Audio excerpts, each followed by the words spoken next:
Hello friends, नमस्कार। चलिए start करते हैं नेक्स्ट चैप्टर 12। इसमें हम पढ़ेंगे पार्लियामेंट्री सिस्टम के बारे में। ठीक है, ये चैप्टर जो होगा ये पार्ट सेकंड जो पॉलिटी है उसका ये चैप्टर होगा, चैप्टर 12 पार्लियामेंट्री सिस्टम। तो सबसे पहले हम देखेंगे कि पार्लियामेंट्री सिस्टम होता क्या है। अभी तक आपको पता लग गया होगा, हमने पहले भी इसके बारे में डिस्कस किया हुआ है जब हम कॉन्स्टिट्यूशन का प्रॉपर्टीज़ के बारे में पढ़ रहे थे। तो भी हमने वहाँ पर देखा है कि इंडिया में पार्लियामेंट्री सिस्टम है, इसमें होता क्या है। ठीक है, तो अगर हम पार्लियामेंट सिस्टम की बात करें तो ये बेसिस होता है ये बेस्ड होता है on the basis of relationship of political executive with legislative branch. यानी पर कि यहाँ पर क्या होता है कि जो एग्जीक्यूटिव होती है वो रिस्पॉन्सिबल होती है टू द लेजिस्लेटिव। ठीक है, यानी कि एग्जीक्यूटिव रिस्पॉन्सिबल होती है पार्लियामेंट के लिए। तो पार्लियामेंट क्या है, वो लेजिस्लेटिव है। तो यहाँ पर एग्जीक्यूटिव लेजिस्लेटिव के लिए रिस्पॉन्सिबल होती है, तो ऐसी फॉर्म ऑफ गवर्नमेंट को हम पार्लियामेंट्री सिस्टम ऑफ गवर्नमेंट कहते हैं। इसको अलग अलग नाम से भी जाना जाता है, जैसे कि इसको हम कैबिनेट फॉर्म ऑफ गवर्नमेंट भी कहते हैं, पार्लियामेंट्री फॉर्म ऑफ गवर्नमेंट भी कहा जाता है। ठीक है, तो यहाँ पर आपको रिस्पॉन्सिबिलिटी देखने को मिलेगी कि जो एग्जीक्यूटिव होगा वो रिस्पॉन्सिबल होगा किसके लिए, वो लेजिस्लेचर के लिए। ठीक है, तो जैसे कि हमारे यहाँ एग्जीक्यूटिव लेजिस्लेचर कौन सा है, पार्लियामेंट है, तो पार्लियामेंट के लिए रिस्पॉन्सिबल होता है। तो ये सेंटर की बात होगी। उसी तरीके स्टेट्स में भी हमारे यहाँ पार्लियामेंट्री सिस्टम है, तो स्टेट में भी जो एग्जीक्यूटिव होते हैं वो लेजिस्लेचर के लिए रिस्पॉन्सिबल होते हैं। तो स्टेट में लेजिस्लेचर कौन सा होता है, वो होता है स्टेट लेजिस्लेटिव असेंबली। ठीक है, उसके लिए रिस्पॉन्सिबल होता है। तो आपको यहाँ पर सेंटर से रिलेटेड जो पार्लियामेंट्री सिस्टम है वो आपको मिलेगा आर्टिकल 74 एंड 75 में, और वहीं स्टेट में जो पार्लियामेंट्री सिस्टम है वो आपको मिलेगा आर्टिकल 163 एंड 164 में। यानी कि दोनों लेवल पर, सेंटर और स्टेट दोनों लेवल पर हमारे यहाँ पार्लियामेंट्री सिस्टम को रखा गया है। और ये पार्लियामेंट्री सिस्टम लिया कहाँ से गया है, अभी तक आपको याद होगा, तो ये लिया गया है ब्रिटेन से। ठीक है, ये याद होना चाहिए कि सोर्स क्या है, कौन कौन से प्रोविजंस हमारे कॉन्स्टिट्यूशन के कहाँ कहाँ से लिए गए, कौन कौन सी कंट्री से, ये सब सारी चीज़ें आपको याद होनी चाहिए। ये सब आंसर राइटिंग में काम करते हैं। ठीक है, तो पार्लियामेंट्री सिस्टम को लिया गया ब्रिटेन से। ठीक है, तो इस तरीके के आपको मिलेंगे, जैसे कि ब्रिटेन है, जापान, कनाडा, इंडिया, यह है। तो यहाँ पर भी मिलेगा। इसको पार्लियामेंट्री सिस्टम या फिर कैबिनेट फॉर्म ऑफ गवर्नमेंट के नाम से भी जाना जाता है। ठीक है, अब इसके अपोजिट में एक दूसरा आता है जिसको हम प्रेसिडेंशियल सिस्टम ऑफ गवर्नमेंट कहते हैं। तो जिस तरीके से पार्लियामेंट्री सिस्टम ऑफ गवर्नमेंट में क्या है कि पार्लियामेंट्री सिस्टम ऑफ गवर्नमेंट में जो एग्जीक्यूटिव होती है वो रिस्पॉन्सिबल होती है लेजिस्लेटिव के लिए, लेकिन प्रेसिडेंशियल जो फॉर्म ऑफ गवर्नमेंट होती है इसमें एग्जीक्यूटिव जो होती है वो रिस्पॉन्सिबल नहीं होती है लेजिस्लेटिव के लिए। ठीक है, यानी कि यहाँ पर ये दोनों इंडिपेंडेंट तौर पे काम करते हैं। ठीक है, जैसे हमारे यहाँ पार्लियामेंट में क्या है, जो एग्जीक्यूटिव है, पॉलिटिकल एग्जीक्यूटिव, वही मेंबर होते हैं लेजिस्लेटिव के भी, वो अलग अलग नहीं होते हमारे यहाँ। हमारे यहाँ जो कानून बनाने वाले हैं वो हमारे यहाँ एग्जीक्यूट करने वाले भी हैं। ठीक है, तो जो हमारे यहाँ पॉलिटिकल सिस्टम है या जो जो लीडर्स होते हैं वो एक तरीके से पार्लियामेंट में बैठते हैं तो वो लेजिस्लेचर का काम करते हैं, और जब वो पार्लियामेंट से बाहर आके तो वो पॉलिटिकल एग्जीक्यूटिव का भी काम करते हैं। ठीक है, तो सेम मेंबरशिप होता है पार्लियामेंट्री सिस्टम में। लेकिन प्रेसिडेंशियल सिस्टम में क्या होता है कि ऐसा नहीं होता है। यहाँ पर एग्जीक्यूटिव जो होती है वो लेजिस्लेटिव से बिल्कुल अलग होती है, और यहाँ पर एग्जीक्यूटिव जो होती है वो लेजिस्लेटिव के लिए रिस्पॉन्सिबल नहीं होती है। जैसे कि एक बहुत अच्छा एग्जाम्पल है यूएसए का। यूएसए में जो एग्जीक्यूटिव होता है प्रेसिडेंट, और प्रेसिडेंट का जो अपना ये कह लीजिए कि जो उसके सेक्रेटरीज होते हैं, तो यहाँ पर सेक्रेटरीज जो होते हैं वो कहीं से इलेक्ट होके नहीं आते, और ना ही लेजिस्लेटिव या फिर सीनेट के, कांग्रेस के वो मेंबर होते हैं। ठीक है, यूएसए में प्रेसिडेंट होता है और एक वाइस प्रेसिडेंट, बस ये दो लोग ही चुन के आते हैं, इलेक्ट होके आते हैं। बाकी ये प्रेसिडेंट के जो सेक्रेटरीज होते हैं जो इनको एडवाइस करते हैं काम करने के लिए, ये जो सेक्रेटरीज होते हैं ये चुन के नहीं आते, ये प्रेसिडेंट नॉमिनेट करता है। और ये सेक्रेटरी जो है ये ऑल ओवर वर्ल्ड से चुने जाते हैं। अगर आपको भी अभी इलेक्शन होगा 2020 में, फिर वहाँ के प्रेसिडेंट चुने जाएंगे तो आप भी वहाँ के लिए अप्लाई कर सकते हैं कि हम आपके सेक्रेटरी बनना चाहते हैं। तो यहाँ ये बेस होता है कि कहीं से भी इनको अगर एक्सपर्ट मिले तो वहाँ से लोगों को ये बना सकते हैं। ठीक है, तो यहाँ पर एग्जीक्यूटिव जो होता है वो लेजिस्लेचर के लिए रिस्पॉन्सिबल नहीं होता प्रेसिडेंशियल टाइप ऑफ गवर्नमेंट में। ठीक है, तो ये क्रक्स है यहाँ पर कि पार्लियामेंट्री सिस्टम ऑफ गवर्नमेंट जहाँ पर लेजिस्लेटिव और एग्जीक्यूटिव रिस्पॉन्सिबल गवर्नमेंट, और पार्लियामेंट्री सिस्टम में जहाँ पर legislative and executive non responsible government होते हैं। ठीक है, तो कुछ यहाँ पर कोट भी किए गए हैं। सर आइवर जेनिंग्स ने पार्लियामेंट्री सिस्टम को कैबिनेट सिस्टम भी कहा। ठीक है, और वहीं कैबिनेट जो होता है वो nucleus of power in parliamentary system.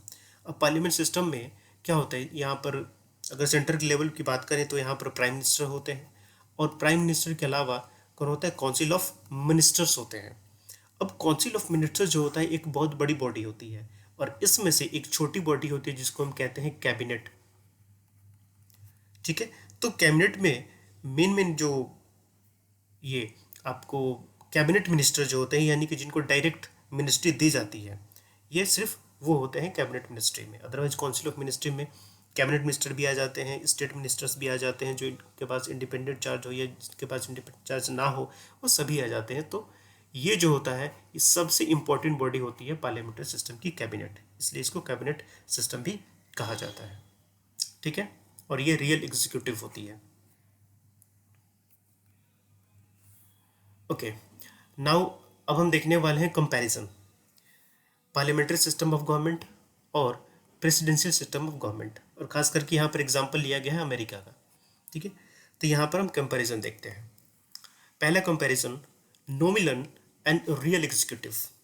Nominal executive का मतलब ये हुआ जो बस नाम भर के लिए एग्जीक्यूटिव है, उनके पास कोई पावर नहीं है। रियल एग्जीक्यूटिव का मतलब होता है जिनके पास रियल पावर है। ठीक है, तो हमारे इंडिया में जो नॉमिनल एग्जीक्यूटिव होते हैं वो होते हैं प्रेसिडेंट। प्रेसिडेंट के पास आप यूँ कह लीजिए रियल पावर नहीं होता, ये अपने पावर को एग्जीक्यूट करते हैं with an advice of council of ministers.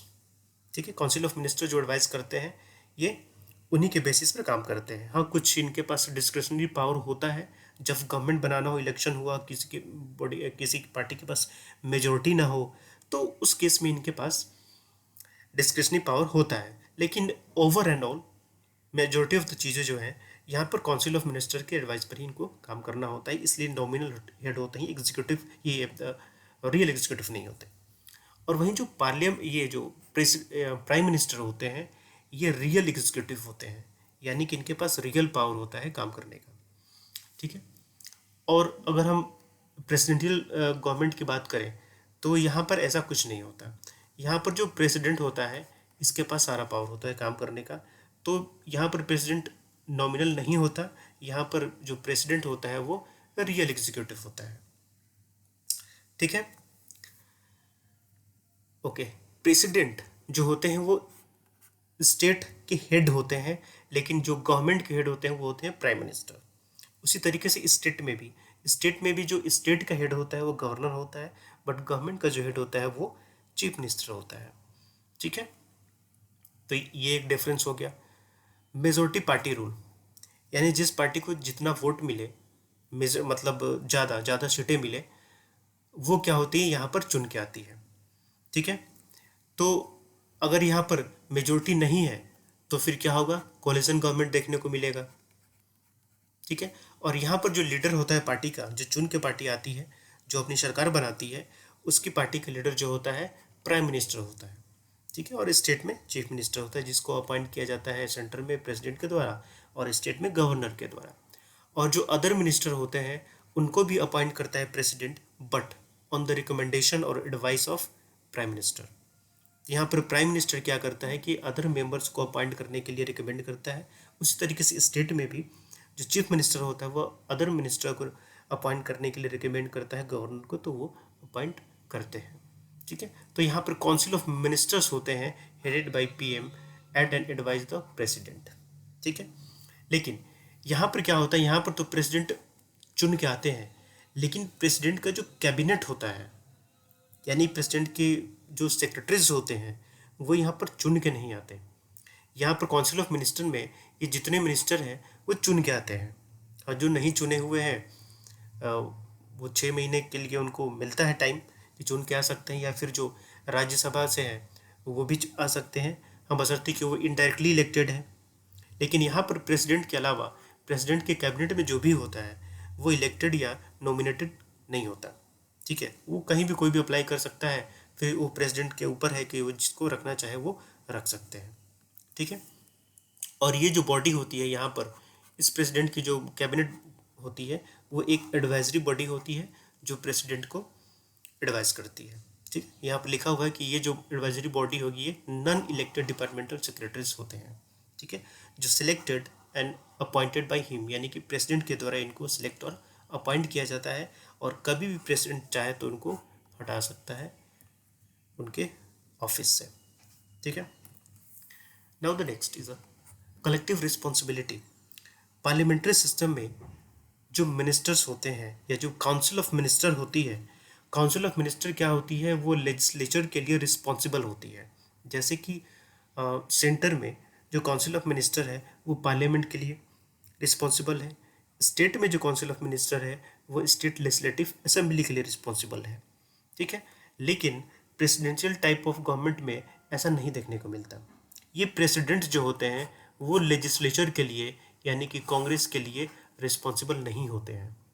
Congress को जो मन हो वो करे, इधर प्रेसिडेंट का जो मन हो वो करे। प्रेसिडेंट जो होगा वो कांग्रेस के लिए अपने एक्ट के लिए यानी कि जो भी वो काम करता है उसके लिए रिस्पॉन्सिबल नहीं होगा, वो जवाब नहीं देगा कैबिनेट में, ये कांग्रेस में जाके, तो वहाँ के पार्लियामेंट को कांग्रेस कहा जाता है। ठीक है, तो क्योंकि ये प्रेसिडेंट जो होता है वो लेजिस्लेटिव का पार्ट नहीं होता। लेकिन यहाँ पर जो प्रेसिडेंट होते हैं, ये जो प्राइम मिनिस्टर होते हैं वो लेजिस्लेटिव का पार्ट होते हैं। जैसे हमारे यहाँ अभी नरेंद्र मोदी है प्राइम मिनिस्टर, तो ये पार्ट है पार्लियामेंट के। लेकिन यहाँ पर जो प्रेसिडेंट होते हैं वो अपने पार्लियामेंट के या कांग्रेस के पार्ट नहीं होते। यहाँ पर पॉलिटिकल होमोजेनिटी देखने को मिलती है।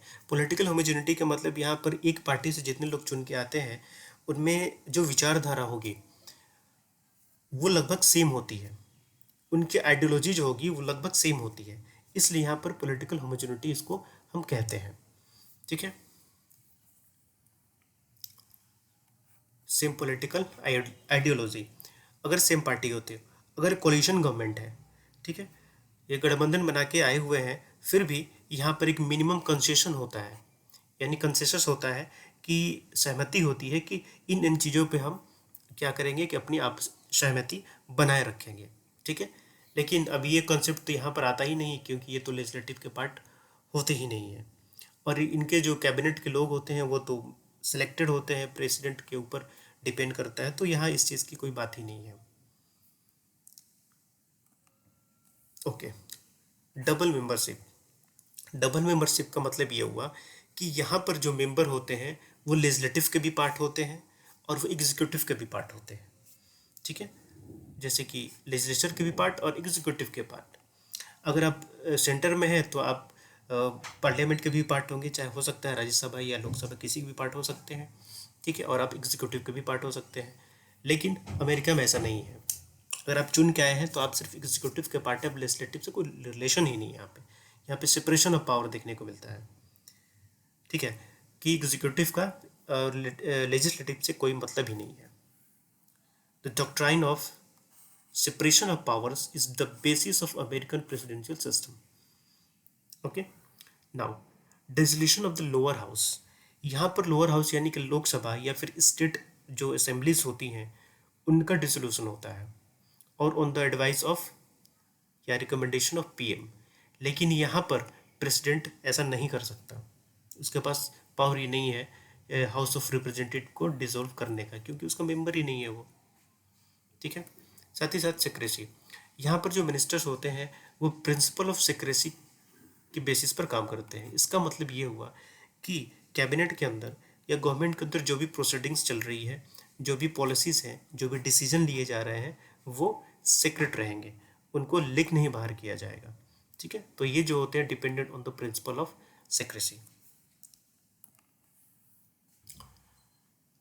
ठीक है, तो ये कुछ कंपैरिजन टाइप का था। अब यहाँ देखते हैं कुछ मेरिट्स एंड डिमेरिट्स किसके, पार्लियामेंट्री सिस्टम के। तो पार्लियामेंट्री सिस्टम के यहाँ पर मेरिट्स हैं और ये डिमेरिट्स हैं। तो पार्लियामेंट्री सिस्टम के मेरिट्स की बात करें तो यहाँ पर आपको हार्मनी देखने को मिलती है लेजिस्लेटिव एंड एग्जीक्यूटिव में। क्यों? क्योंकि ये एक ही इंसान जो होता है ये दोनों ऑर्गन का पार्ट है, लेजिस्लेटिव का भी पार्ट है और एग्जीक्यूटिव का भी पार्ट है। तो यहाँ पर हार्मनी देखने को आपको मिलेगी। तो यहाँ पर जो डिस्प्यूट या कन्फ्लिक्ट्स होते हैं इसके बहुत मिनिमल चांसेस होते हैं, लगभग ना के बराबर यहाँ होती है। अब एक ही आदमी जब दोनों जगह है तो फिर डिस्प्यूट कैसा। लेकिन यहाँ पर डिमेरिट ये होता है कि it is against the separation of power. ठीक है, पार्लियामेंट्री सिस्टम में क्या है कि ये लेजिस्लेचर एग्जीक्यूटिव जो है दोनों एक साथ काम करते हैं। ठीक है, तो इसकी वजह से क्या होता है कि एक फेडरेशन में सेपरेशन ऑफ पावर जो होना चाहिए, या फिर अब इससे क्या होता है कि एक ये भी चीज़ रहती है कि कहीं एक ऑर्गन जो है दूसरे ऑर्गन को कैप्चर ना कर ले, ओवरराइड ना कर ले। ठीक है, तो इस वजह से भी यहाँ पर एक डर बना रहता है जो आपको देखने को मिलेगा। रिस्पॉन्सिबल गवर्नमेंट डिस्कस कर चुके हैं हम कई बार कि यहाँ पर जो एग्जीक्यूटिव होते हैं वो रिस्पॉन्सिबल होते हैं लेजिस्लेटिव के लिए, लेकिन ये अनस्टेबल गवर्नमेंट होती है। ये पार्लियामेंट्री सिस्टम जो होती है यहाँ पर हमेशा ये बना रहता है कि अगर जो गवर्नमेंट आई है अगर उसने अपनी मेजोरिटी खो दी तो ये गवर्नमेंट गिर जाएगी और फिर दोबारा हमें इलेक्शन कराना पड़ेगा। तो यहाँ पर जो स्टेबिलिटी होती है गवर्नमेंट के टेन्योर की वो फिक्स नहीं होती, यानी कि ऐसे तो 5 साल होता है लेकिन फिक्स नहीं होने के कहने का मतलब ये है कि वो जब भी वो मेजोरिटी उसकी ख़त्म हो गई, अगर उसने मेजोरिटी खो दिया तो वो सरकार क्या होगी, गिर जाएगी। ठीक है, लेकिन ऐसा प्रेसिडेंशियल टाइप ऑफ गवर्नमेंट में नहीं होता है जैसे यूएसए में तो उनका 4 साल फिक्स है। हाँ, वहाँ पर भी है कि इम्पीचमेंट के द्वारा ही प्रेसिडेंट को हटाया जा सकता है, अदरवाइज नहीं हटाया जा सकता। ठीक है, तो वहाँ पर स्टेबल गवर्नमेंट आपको देखने को मिलती है, लेकिन यहाँ पर अनस्टेबल गवर्नमेंट है। Prevents despotism and dictatorial tendencies. अब यहाँ पर क्या होता है कि एक इंडिविजुअल के हाथ में पूरा पावर नहीं होता। जैसे कि प्रेसिडेंशियल सिस्टम है, प्रेसिडेंशियल सिस्टम में क्या होता है, एक प्रेसिडेंट के हाथ में सारा पावर होता है, लेकिन यहाँ पर एक आदमी के, एक इंडिविजुअल के हाथ में ये सारा पावर नहीं होता। ठीक है, तो यहाँ पर एक ग्रुप ऑफ पीपल होते हैं, यानी कि काउंसिल ऑफ मिनिस्टर्स होते हैं जो यहाँ पर डिसीजन लेते हैं। तो यहाँ पर पावर जो होता है कई लोगों में डिस्ट्रीब्यूट होता है, तो यहाँ पर आपको डिक्टेटरशिप देखने की कम चांसेस हैं। ठीक है, now but dictatorship of the cabinet. अब जो कैबिनेट होगी उसका डिक्टेटरशिप देखने को मिल सकता है। हो सकता है कि कैबिनेट कुछ लोगों से जो मिल के बना हो ये सेम आइडियोलॉजी वाले हो, ये सेम विचारधारा रखते हो, ये सेम सोच रखने वाले लोग हो, तो यहाँ पर आपको इस तरीके का प्रॉब्लम देखने को मिल सकता है। ओके, तो यहाँ पर एग्जाम्पल भी दिया गया है कि जैसे इंदिरा गांधी के जो टाइम था और राजीव गांधी के जो टाइम था, इस समय आपको कैबिनेट का डिक्टेटरशिप भी देखने को मिला है। ठीक है, नाउ रेडी अल्टरनेटिव गवर्नमेंट। अगर गवर्नमेंट, कोई भी गवर्नमेंट हो जो मेजोरिटी अगर वो खो देती है, उसको बहुमत नहीं रहता है लेजिस्लेचर में, तो फिर उसको जो अपोजिशन वाली पार्टी रहती है वो तैयार रहती है गवर्नमेंट को बनाने के लिए। है ना कि अगर ए और बी दो पार्टियां हैं, अगर इसने मेजोरिटी खो दी इसका मतलब क्या हुआ, इसको मेजोरिटी मिल गया, इसका मतलब यही हुआ। या फिर ये चाहे तो और दूसरी पार्टियों के साथ कोलिशन बना के सरकार बना सकती है। तो यही है कि अगर जो पार्टी सत्ता में है अगर वो गिर जाती है, मेजोरिटी उसकी ख़त्म हो जाती है, तो इसके जो अपोजिशन वाले हैं उनके पास चांस हो जाता है कि वो अपनी सरकार बना सकते हैं। तो यहाँ पर हमेशा एक अल्टरनेट गवर्नमेंट जो होती है वो तैयार रहती है गवर्नमेंट बनाने के लिए। No continuity of policies. एक गवर्नमेंट आएगी, एक गवर्नमेंट है, इसके जाने के बाद दूसरी गवर्नमेंट आएगी, तो अब यहाँ पर चांसेस क्या होते हैं कि दूसरी जो गवर्नमेंट आएगी वो पहले गवर्नमेंट की जो पॉलिसीज़ है और जो रूल्स है, जो एक्ट्स हैं, उनको वो ख़त्म कर देगी, डिसकंटिन्यू कर देगी। ऐसा आपको देखने को मिला था 1977 में जब जनता पार्टी की सरकार आई थी। तो जनता पार्टी सरकार ने बहुत सारे ऐसे जो रूल्स थे कांग्रेस के बनाए हुए, कांग्रेस पार्टी के बनाए हुए, उसको ख़त्म कर दिया। फिर जब 1980 में कांग्रेस आती है तो इन्होंने जनता पार्टी के बनाए हुए बहुत सारे रूल्स को ख़त्म कर दिया। तो ये आपको चीज़ यहाँ पर देखने को मिलती है। ठीक है, आइडियोलॉजिकल डिफरेंस होता है तो फिर दिक्कत होने लगती है। ओके, नाउ वाइड रिप्रेजेंटेशन, यानी कि यहाँ पर बहुत सी कम्युनिटी से लोग चुन के आते हैं पार्लियामेंट्री सिस्टम में, और जिनका रिप्रेजेंटेशन एडिक्वेट नहीं हो पाता तो उनको नॉमिनेट भी किया जाता है। जैसे आपको पता है कि राज्यसभा में 12 लोगों को नॉमिनेट किया जाता है, प्रेजेंट करते हैं। उसी तरीके से लोकसभा में भी नॉमिनेट किया जाता है। एंग्लो इंडियन के जो कम्युनिटी होती है 2 लोगों को नॉमिनेट किया जाता है। स्टेट लेजिस्लेचर में एक एंग्लो इंडियन के मेंबर को नॉमिनेट किया जाता है। अगर एडुकेट रिप्रेजेंटेशन ना हो तो इसका मतलब ये है कि पार्लियामेंट्री सिस्टम ऑफ गवर्नमेंट में क्या होता है कि हर कम्युनिटी को यहाँ पर रिप्रेजेंटेशन देने की बात होती है। अब वहीं पर SC ST जो होते हैं उनको रिप्रेजेंटेशन भी उनको भी मिलता है। कैसे मिलता है? उनको रिजर्वेशन दिए जाते हैं पॉपुलेशन के बेसिस पर इलेक्शंस में।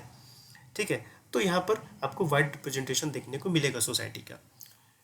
बट गवर्नमेंट बाई अमेच्योर्स, इसका मतलब ये होगा कि पार्लियामेंट्री सिस्टम में वैसे लोग चुन के आते हैं जिनको कुछ नहीं आता। हमारे यहाँ इलेक्शन लड़ने के लिए कोई एजुकेशनल क्वालिफिकेशन की ज़रूरत नहीं है। अगर आप MP बनना चाहते हैं, लोकसभा के इलेक्शन लड़ना चाहते हैं, तो किसी भी आपको एजुकेशन की ज़रूरत नहीं है।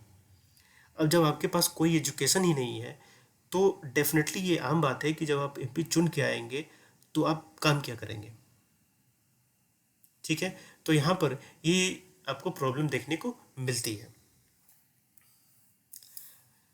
तो अब नेक्स्ट क्वेश्चन आता है, why India adopted parliamentary system rather than presidential system. तो इंडिया ने पार्लियामेंट्री सिस्टम को क्यों चुना? इसमें सबसे पहला रीजन दिया गया familiarity with the system. Parliamentary system British के टाइम से ही चली आ रही थी, खास करके 1919 और 1935 का जो गवर्नमेंट ऑफ इंडिया एक्ट था, इसके द्वारा हमने पार्लियामेंट्री सिस्टम के टेस्ट को चेक कर लिया था और हमें ये अच्छा लगा और हमारे लिए सूटेबल भी था, तो इसलिए हमने लिया। ठीक है, then preference to more responsibility. Parliamentary system में क्या होता है? पार्लियामेंट्री सिस्टम में रिस्पॉन्सिबिलिटी दी जाती है कि एग्जीक्यूटिव जो होगा रिस्पॉन्सिबल होगा। प्रेसिडेंशियल सिस्टम में क्या होता है? ये रिस्पॉन्सिबिलिटी आपकी नहीं होती। ठीक है, तो हमारे जो कॉन्स्टिट्यूशन मेकर थे उन्होंने इस रिस्पॉन्सिबिलिटी को ज़्यादा मायने दिया। और जो ये स्टेबल गवर्नमेंट जो होती है, प्रेसिडेंशियल टाइप ऑफ गवर्नमेंट क्या होता है? ये स्टेबल होता है। तो स्टेबल टाइप ऑफ गवर्नमेंट को इन्होंने ज़्यादा तवज्जो नहीं दिया। कहा कि अगर गवर्नमेंट स्टेबल हो जाए लेकिन अगर वो हमारे लिए काम ना करे, अगर हमारी रिस्पॉन्सिबल और अकाउंटेबल ना रहे, तो वो गवर्नमेंट हमारे किसी काम की नहीं है। इसलिए इन्होंने रिस्पॉन्सिबिलिटी को ज़्यादा तवज्जो दिया स्टेबिलिटी के ऊपर में। ठीक है, नेक्स्ट, जैसा मैंने कहा कि अमेरिकन सिस्टम जो होता है ये स्टेबल तो होते हैं लेकिन रिस्पॉन्सिबिलिटी इसमें नहीं होती। ब्रिटिश सिस्टम जो होता है वहाँ पर रिस्पॉन्सिबिलिटी देखा जाता है, लेस स्टेबिलिटी होता है, तो इसलिए हमने इसी मॉडल को अडॉप्ट किया। Now need to avoid legislative executive conflict. अगर यूएसए जैसा सेपरेशन आ जाए हमारे यहाँ तो इसकी वजह से क्या होगा कि लेजिस्लेटिव और एग्जीक्यूटिव जो होंगे वो हमेशा एक दूसरे में लड़ते रहेंगे। तो इस चीज़ को अवॉइड करने के लिए भी हमने क्या किया कि पार्लियामेंट्री सिस्टम लिया जिसमें एग्जीक्यूटिव और लेजिस्लेटिव दोनों एक ही आदमी होता है। जो एग्जीक्यूटिव है वो लेजिस्लेटिव में भी बैठता है और फिर बाहर आके एग्जीक्यूटिव का भी काम करता है। ठीक है, तो इससे कन्फ्लिक्ट नहीं होगा। साथ ही साथ नेचर ऑफ इंडियन सोसाइटी, हमारी सोसाइटी जी इसमें काफ़ी डाइवर्सिटी है, हिट्रोजीनियस सोसाइटी है, काफ़ी कॉम्प्लेक्स प्लूरल सोसाइटी है। तो इसकी वजह से अगर हमें इन सारी कम्युनिटी, इन सारी सोसाइटी को अगर रिप्रेजेंटेशन देना है तो हमें पार्लियामेंट्री सिस्टम चाहिए। क्योंकि प्रेसिडेंशियल सिस्टम में बस एक ही आदमी चुन के जाता है, वो है प्रेसिडेंट और वाइस प्रेसिडेंट। तो जब एक ही आदमी चुन के, ये बस 2 ही लोग चुन के जा रहे हैं, एक प्रेसिडेंट और एक वाइस प्रेसिडेंट, तो आप पूरी कम्युनिटी को रिप्रेजेंटेशन दे ही नहीं सकते ना। हो सकता है ये एक कम्युनिटी का हो, ये एक दूसरी कम्युनिटी का हो, लेकिन हमारे यहाँ तो बहुत सारी डाइवर्सिटी है, तो इसलिए ये हमारे लिए प्रेसिडेंशियल सिस्टम सही नहीं था। इसलिए हमने क्या किया कि हमें पूरी सोसाइटी को अगर रिप्रेजेंटेशन देना है तो हमें क्या करना होगा? पार्लियामेंट्री सिस्टम चाहिए। तो यहाँ पर आप एग्जाम्पल्स वगैरह भी दे सकते हैं कि किस तरीके से राज्यसभा में हमने 12 लोगों को नॉमिनेट भी करते हैं प्रेसिडेंट। उसी तरीके से लोकसभा में हम क्या करते हैं? 2 एंग्लो इंडियन को हम नॉमिनेट करते हैं। ठीक है, उसी तरीके से स्टेट में भी होता है, स्टेट लेजिस्लेटिव असेंबली जो होती है यहाँ पर भी हम एक गवर्नर जो होता है वो एक एंग्लो इंडियन को अडॉप्ट करता है, डिपेंडिंग ऑन द कि वहाँ पर रिप्रेजेंटेशन मतलब सही है या नहीं है। इसके अलावा जो SC और ST होते हैं इनको भी रिजर्वेशन दिया जाता है इलेक्शन में, इनके लिए सीटें रिजर्व की जाती है। तो ये सब क्यों की जाती है? सब इसलिए की जाती है कि हर कम्युनिटी के लोगों को रिप्रेजेंटेशन मिल पाए।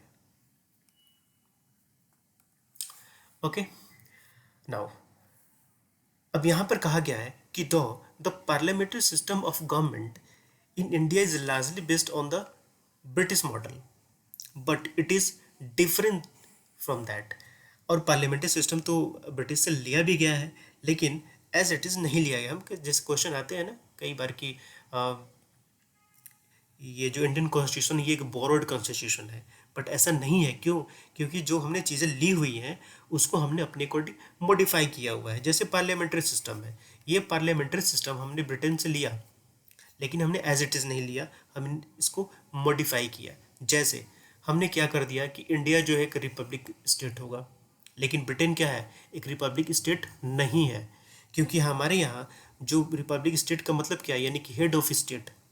हेड ऑफ स्टेट मतलब क्या? प्रेसिडेंट। स्टेट का मतलब यहाँ पर कंट्री है, ध्यान रखिएगा। स्टेट का मतलब यहाँ पर कंट्री की बात कर रहा हूँ मैं। यानी कि इंडिया का जो हेड कौन होता है, वो होता है प्रेसिडेंट। ये प्रेसिडेंट क्या होता है, ये चुन के आता है। भले इनडायरेक्ट इलेक्शन ही होता है, लेकिन ये चुन के ही आता है। लेकिन ब्रिटेन में, ब्रिटेन के जो हेड होते हैं, वहाँ की क्वीन हो या फिर किंग हो, वो चुन के नहीं आते हैं, वो क्या होता है, हेरिडेटरी होता है। तो ये हमने मॉडिफाई किया, एक चीज़। दूसरी चीज़, ब्रिटेन में क्या है कि ब्रिटेन में जो पार्लियामेंट होती है वो सोवरेन होती है, यानी कि जो पार्लियामेंट करेगी वही सब कुछ सही है। हमारे यहाँ ऐसा नहीं है। हमारे यहाँ कौन सुपीरियर है? हमारे यहाँ कॉन्स्टिट्यूशन सुपीरियर है, हमारे यहाँ पार्लियामेंट सुपीरियर नहीं है। हमारे यहाँ जो कॉन्स्टिट्यूशन में लिखा हुआ है उसी के अकॉर्डिंग ही पार्लियामेंट को काम करना है, उससे इधर उधर पार्लियामेंट काम नहीं कर सकती। इसको जस्टिफाई भी किया सुप्रीम कोर्ट ने बेसिक स्ट्रक्चर का, जो 1973 का जजमेंट आया बेसिक स्ट्रक्चर का, इसमें सुप्रीम कोर्ट ने कह भी दिया कि कॉन्स्टिट्यूशन का बेसिक स्ट्रक्चर खत्म नहीं होना चाहिए। इसका मतलब क्या है? इसका मतलब ये है कि इंडिया में कॉन्स्टिट्यूशन जो है वो सुप्रीम है, बट ब्रिटेन में पार्लियामेंट सुप्रीम है। ठीक है।